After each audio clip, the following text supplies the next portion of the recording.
Very good morning to everyone. I am Manoj Tomar and I welcome you on this online platform. Dear students, as far as the prose section is concerned, we have completed one chapter. Now it's time for the second chapter.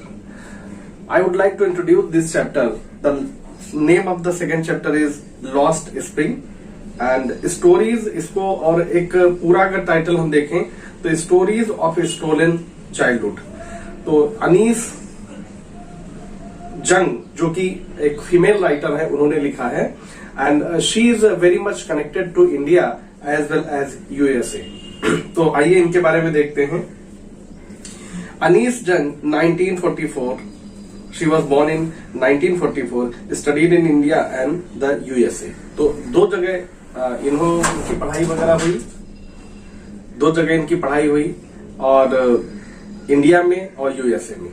तो बहुत ज्यादा connected रही India से. She began her career as a writer in India और इन्होंने अपना जो career है वो एक राइटर के रूप में इंडिया में ही शुरू किया. तो ये एक बहुत इंपॉर्टेंट बात हो जाती है. She has been an editor and columnist for major newspaper in India and abroad.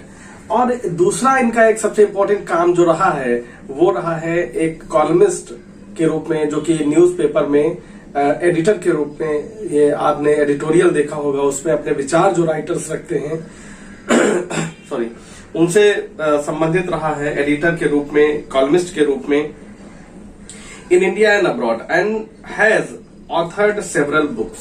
और कई किताबें इन्होंने लिखी. Her most noted work unveiling India in 1987. 1987 में जो इनका एक वर्क है अनवेलिंग इंडिया जो है वो बहुत इंपॉर्टेंट है. Was a detailed Chronicle of the lives of women of India. Chronicle क्या होता है? टाइम पीरियड होता है. जैसे सीक्वेंस, जैसे 2001 के बाद 2002, 2003, 2004 ऐसे अगर सीक्वेंस में कोई भी राइटिंग की जाती है, जैसे किसी भी टॉपिक पे एक वन आफ्टर अनदर ईयर, जैसे मान लो गाल्सवर्दी ने एक प्ले लिखा, तो प्ले में क्या है? प्ले में किसी स्टोरी को लिखा तो पहले उनके पिताजी की कहानी, फिर उसके बेटे की, फिर उसके बाद. तो क्रॉनिकल का मतलब होता है इन अ प्रॉपर ऑर्डर. तो यहाँ पे देखिए, her book lost spring stories of stolen childhood 2005 focuses on children from deprived background. तो डिप्राइव है बेचारे, बहुत ही पुअर बैकग्राउंड से ऐसे बच्चे हैं, उनके बारे में इन्होंने पूरा डिटेल जो है दिया है. अब आइए देखते हैं आज ये जो हमारा ये अबाउट द ऑथर तो हो गया, तो हमने यहाँ पे डिस्कस कर लिया. 3-4 पॉइंट में हम इसको डिस्कस करेंगे यहाँ पे.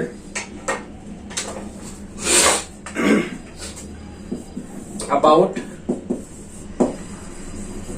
ऑथर.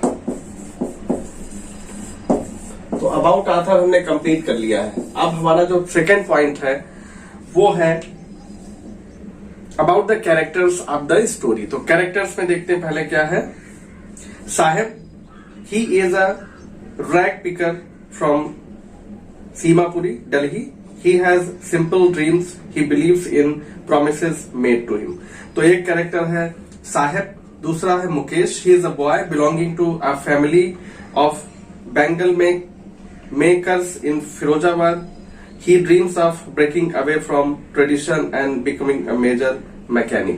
तो यहाँ पे कुछ बच्चों की कहानी है यहाँ पे. जैसे पहला बच्चा है साहिद, दूसरा है मुकेश. तो मुकेश एक ट्रेडिशनल फैमिली से बिलोंग करता है जो कि चूड़ी वगैरह बनाने का काम करता है. हमारे यहाँ फिरोजाबाद जो है वो चूड़ियों के लिए फेमस है इंडिया में.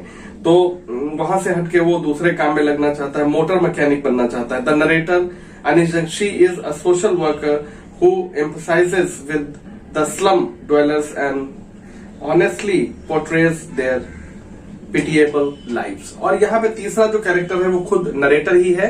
और नरेटर जो है वो इनको सबको जो है सिंपैथी के साथ, पूरी ऑनेस्टी के साथ इन लोगों के साथ न्याय करना चाहती है. मतलब जो बनना चाहता है, क्योंकि ये डिप्राइव्ड हैं, बहुत पिछड़े हैं, बैकवर्ड हैं, तो इनको मेन स्ट्रीम में लाने के लिए वो कोशिश में है.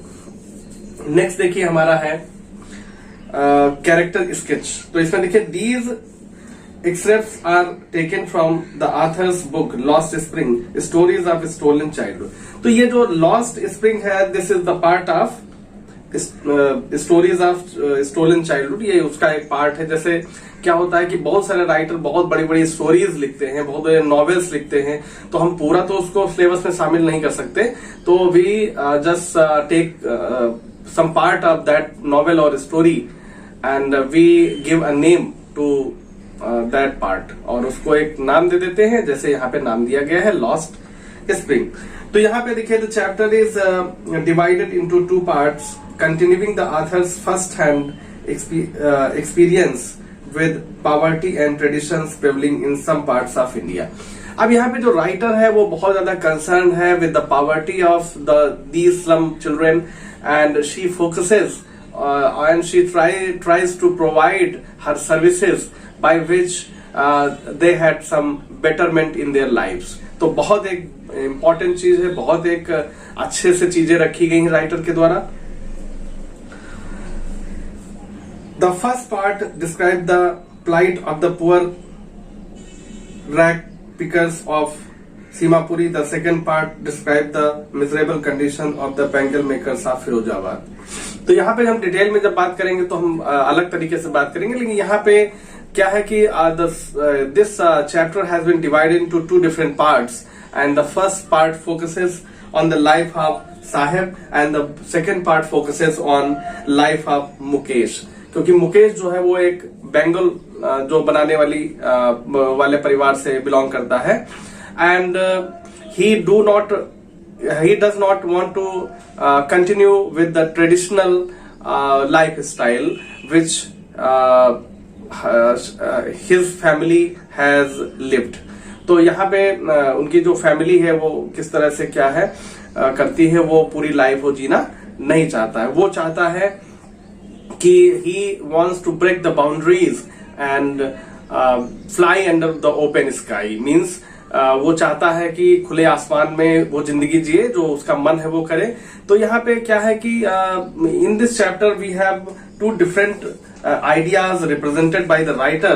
The first one is the poverty in India, the pathetic and the very sad condition of slum areas, especially for children, and the second one is that the Indian families or the Indian culture is somehow traditional.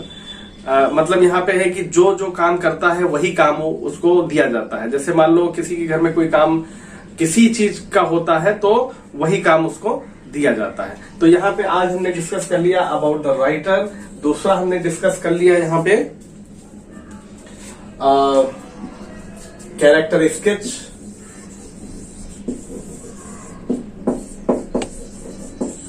और तीसरा हमने brief introduction हो गया, brief intro of the chapter. तो ये 3 चीजें हम लोगों ने डिस्कस कर ली।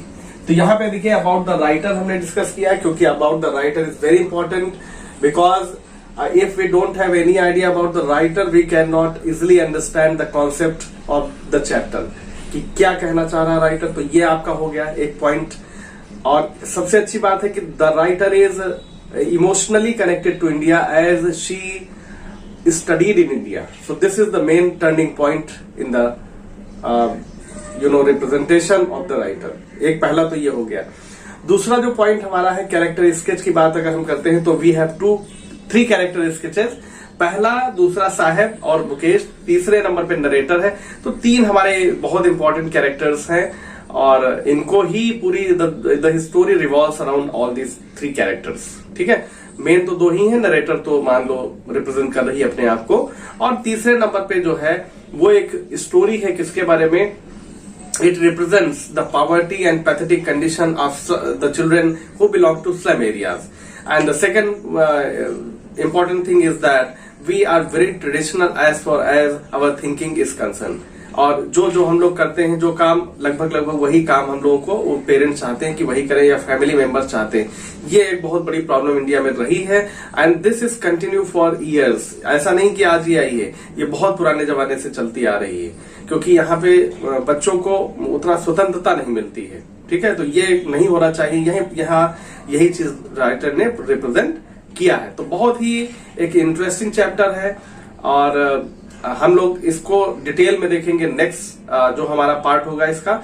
तो आज है इसका इंट्रोडक्शन, हमने 3 पार्ट्स में इसको डिस्कस किया है, 3 सब पॉइंट्स हमारे थे। Thank you, have a great day.